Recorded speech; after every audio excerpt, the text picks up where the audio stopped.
নমস্কার বন্ধুরা, আমার সমস্ত মা বোনেদেরকে প্রথমে জানাই আমার প্রণাম। আশা করি আপনারা সবাই খুব ভালো আছেন। গত কয়েকদিন ধরেই অন্নপূর্ণা ভান্ডার, অন্নপূর্ণা যোজনা নিয়ে রাজ্যের লক্ষ লক্ষ মা বোনেদের মনে একটা প্রবল দুশ্চিন্তা কাজ করছে।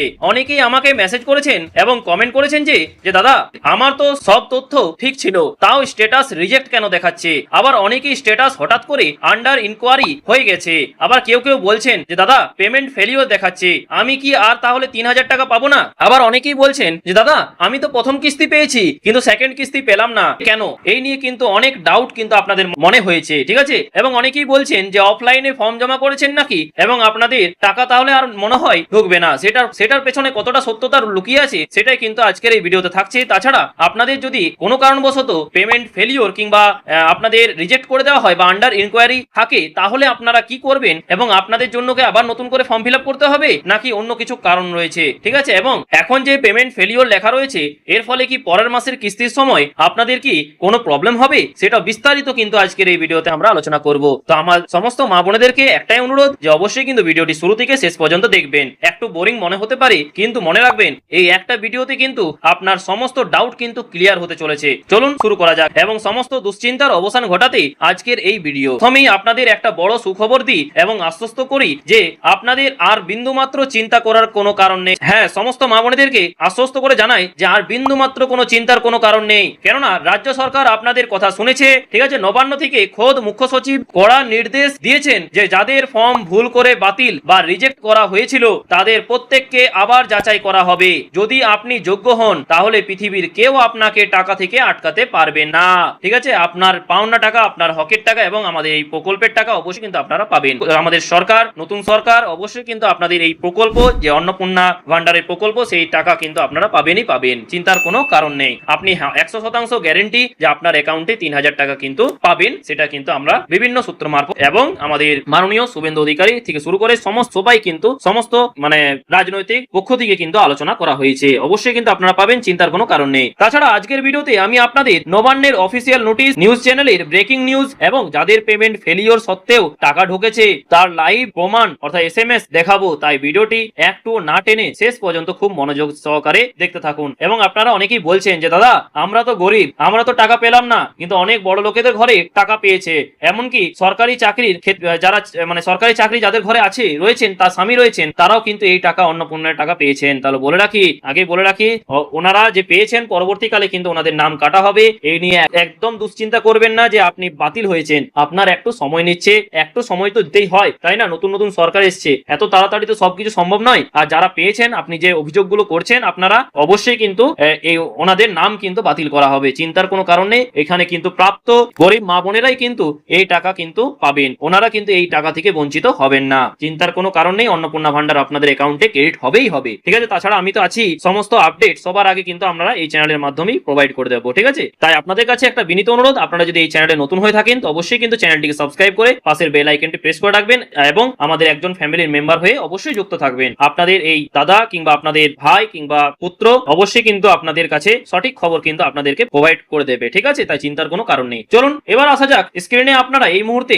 সব থেকে বড় খবরটি দেখতে পাচ্ছেন। নবান্ন থেকে জেলা শাসকদের কড়া বার্তা দেওয়া হয়েছে যে যোগ্য উপভোক্তার নাম যেন কোনোভাবে বাদ না যায়। এখন প্রশ্ন হচ্ছে যে আপনাদের ফর্মগুলো হঠাৎ করে রিজেক্ট হলো কেন। দেখুন, সরকার প্রথম দফায় যখন ভেরিফিকেশন করেছিল তখন সেটি কোনো মানুষ করেনি, ঠিক আছে। সেটি হয়েছিল AI সফটওয়্যারের মাধ্যমে। এই সফটওয়্যারটি, ঠিক আছে, মূলত তিনটি জিনিস চেক করেছিল। সেটা হচ্ছে পরিবারে কেউ ইনকাম ট্যাক্স বা আয়কর দেন কিনা, তাছাড়া বাড়িতে 3টির বেশি ঘর আছে কিনা এবং GST নম্বর আছে কিনা। কিন্তু মেশিনের তো ভুল হতেই পারে, তাই না। আপনারাও সেটা বুঝতে পারছেন। অনেক সাধারণ গরিব পরিবারের মহিলাদের বা মা বোনেদের ফর্মও কিন্তু এই সফটওয়্যার ভুল করে রিজেক্ট করে দেয়, ঠিক আছে। আর এই নিয়ে রাজ্য জুড়ে প্রচুর অভিযোগ জমা পড়ে। আর সেই অভিযোগের ভিত্তিতে কিন্তু গত 4 জুলাই 2026 তারিখে নবান্নে একটি জরুরি বৈঠক ডাকা হয়। এবার চলে আসি সেই জায়গায়, যেটা হচ্ছে চিফ সেক্রেটারির 4 জুলাইয়ের অফিসিয়াল নোটিশের আপনারা দেখতে পাচ্ছেন। নোটিশটা আপনারা দেখতে পাচ্ছেন, দেখুন। এই যে দেখুন, আপনাদের সামনে আমি অফিসিয়াল নোটিশ তুলে ধরেছি। এখানে স্পষ্ট বলা হয়েছে যে মোট 1,62,00,000 আবেদন জমা পড়েছিল, তার মধ্যে 1,22,00,000 অনুমোদন পেয়েছে, কিন্তু 27,83,000 ফর্ম কিন্তু প্রভিশনালি রিজেক্টেড বা সাময়িকভাবে বাতিল করা হয়েছে। এর মধ্যে আপনারও নাম রয়েছে। এই নিয়ে আপনারাও কিন্তু অনেকে চিন্তিত, তাই না। না? তো বলে রাখি, সাময়িকভাবে বাতিল মানে কিন্তু চিরতরে বাতিল নয়, ঠিক আছে? নোটিশে পরিষ্কার লেখা আছে যে এই বাতিল হওয়া ফর্মগুলোকে কম্পালসারি এনকোয়ারি বা বাধ্যতামূলকভাবে পুনরায় মাঠে নেমে যাচাই করতে হবে, ঠিক আছে? তাই চিন্তার কোনো কারণ নেই। আপনারা বিভিন্ন ইউটিউব থেকে শুরু করে ফেসবুক থেকে শুরু করে সমস্ত জায়গায় কিন্তু আপনারা ঘোরাফেরা করছেন এবং আপনাদের চিন্তা বাড়ছে, তাই না? তার জন্যই কিন্তু আমরা অফিসিয়ালি একটা আপনাদের পাওয়ার সাথে সাথেই আপনাদের সাথে একটু শেয়ার করছি, যাতে আপনাদের মনোবল বাড়ে এবং আপনাদের এই ভুল ইনফরমেশন থেকে, অনেকেই ভুল ইনফরমেশন ছড়াচ্ছে সোশ্যাল মিডিয়াতে, সেখান থেকে যাতে দূরে থাকেন। এবার আপনারা বলবেন যে আমাদের যাদের স্ট্যাটাস রিজেক্টেড থেকে পরিবর্তন হয়ে আন্ডার ইনকোয়ারি দেখাচ্ছে, ঠিক আছে, তাদের জন্য এটা সব থেকে বড় খুশির খবর। সেটা হচ্ছে আন্ডার ইনকোয়ারি কথাটির মানে হলো সেটা হচ্ছে আপনার আবেদনটি পুনরায় যাচাইকরণের প্রক্রিয়ায় কিন্তু ঢুকে গেছে, ঠিক আছে? কিছু হয়তো নামের মিস্টেক কিংবা যেটা হয় 1 লাখ লেখা ছিল সেটা হয়তো আপনি 10 লক্ষ লিখে দিয়েছেন, তাই না? সেই কারণে হয়তো ফর্মটা বাতিল হয়েছে। তাই কোনো চিন্তার কোনো কারণ নেই। এই যে আপনার ফর্ম বাতিল হয়েছে তার মানে পুনরায় যাচাইকরণ হয়েছে, এর মানে এই নয় যে আপনার ফর্মটা বাতিল করে দেওয়া হয়েছে। দেখতে চাইছে যে আপনার সঠিক ফর্ম জমা দিয়েছেন না দেননি।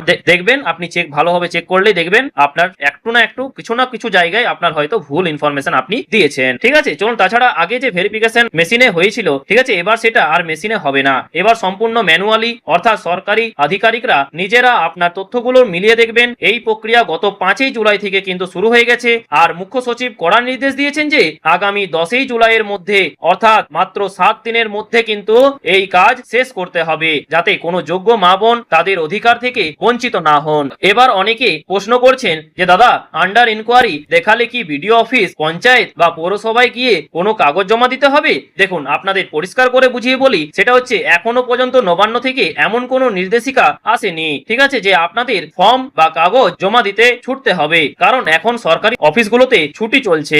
আগামী মঙ্গলবার যখন অফিস পুরোপুরি খুলবে, তখন যদি সরকার থেকে কোনো নির্দেশ আসে যে কাগজ জমা দিতে হবে, তাহলে কিন্তু আমি আপনাদের কথা দিচ্ছি যে সবার আগে এই চ্যানেলে ভিডিও করে কিন্তু আমি জানিয়ে দেবো। আপাতত আপনাদের কোথাও দৌড়াদৌড়ি করার কোনো দরকার নেই। আধিকারিকরা অনলাইনে আপনার দেওয়া তথ্যগুলোই কিন্তু খুব ভালোভাবে খতিয়ে দেখবেন এবং আপনি যদি যোগ্য হলে আপনাকে অ্যাপ্রুভাল বা অনুমোদন দিয়ে দেবেন, ঠিক আছে? আর আপনি অনলাইনে যে ফর্মটা পেয়েছেন সেটাই কিন্তু ফিল আপ করে আপনি পাঠিয়ে দেবেন, ঠিক আছে? কোনো প্রবলেম নেই। চলুন এবার আসি যে আরেকটা বড় সমস্যায়, সেটা হচ্ছে ফেসবুক বা সোশ্যাল মিডিয়ায় অনেকেই আমাকে স্ক্রিনশট পাঠাচ্ছেন যে আমি স্ক্রিনে আপনাদের সেই কমেন্টগুলো দেখাচ্ছি। দেখুন, অনেকেই বলছেন যে স্ট্যাটাসে পেমেন্ট ফেলিওর দেখাচ্ছে, অথচ তাদের ব্যাংক অ্যাকাউন্টে 3000 টাকা ঢুকে গেছে। আবার কারো কারো পেমেন্ট ফেলিওর দেখাচ্ছে কিন্তু টাকা ঢোকেনি। এটা কেন হচ্ছে বলুন তো? এই যে দেখুন, 4 জুলাইয়ের একটি লাইভ ব্যাংকের SMS, ঠিক আছে, 3000 টাকা অ্যাকাউন্টে ঢুকেছে। আসলে পোর্টালে এই মুহূর্তে একটা টেকনিক্যাল গ্লিচ বা সার্ভারের সমস্যা চলছে, ঠিক আছে? অনেকের টাকা অ্যাকাউন্টে ঢুকে গেলেও পোর্টালে সেটা আপডেট হতে সময় লাগছে, তাই ফেলিওর দেখাচ্ছে। আবার অনেকের আধার কার্ডের সাথে ব্যাংক অ্যাকাউন্টে ডিবিটি অর্থাৎ ডাইরেক্ট বেনিফিট ট্রান্সফার লিংক না থাকার কারণে ব্যাংকের তরফ থেকে ট্রানজ্যাকশন ফেলিওর হচ্ছে। এবার আপনারা বলবেন যে দাদা, এখনই কিন্তু পেমেন্ট ফেলিওর দেখাচ্ছে, ঠিক আছে, আবার দেখছি যে না ঠিক হয়ে গেছে, ঠিক আছে, মানে সাকসেস হয়ে অ্যাপ্রুভাল পেয়ে গেছি। এটা কেন হচ্ছে? এটাই হচ্ছে তার কারণ, ঠিক আছে? আপনারা তাহলে আশা করছি আপনারা বুঝতে পারছেন। এই ভেরিফিকেশন প্রক্রিয়া শেষ করার ডেডলাইন কিন্তু দেওয়া হয়েছে। এরপর যাদের তথ্য সঠিক পাওয়া যাবে তাদের কিন্তু স্ট্যাটাস অ্যাপ্রুভ হয়ে যাবে। তো বন্ধুরা, আশা করি আপনাদের এই সমস্ত প্রশ্ন, আশা করছি আমরা 100% আপডেটটা দিতে পেরেছি এবং আপনাদের মনে যে প্রশ্নগুলো ছিল সেগুলো হয়তো আজকের এই ভিডিওতে সমস্ত প্রশ্নের উত্তর পেয়ে গিয়েছেন। এবং ভিডিওটি ইনফরমেটিভ মনে হলে অবশ্যই একটি লাইক করে দেবেন এবং প্রচন্ড পরিমাণে শেয়ার করবেন, যাতে আপনার পাশের সমস্ত মা বোনেরা এই ইনফরমেশনটা পেয়ে উপকৃত হন। ধন্যবাদ।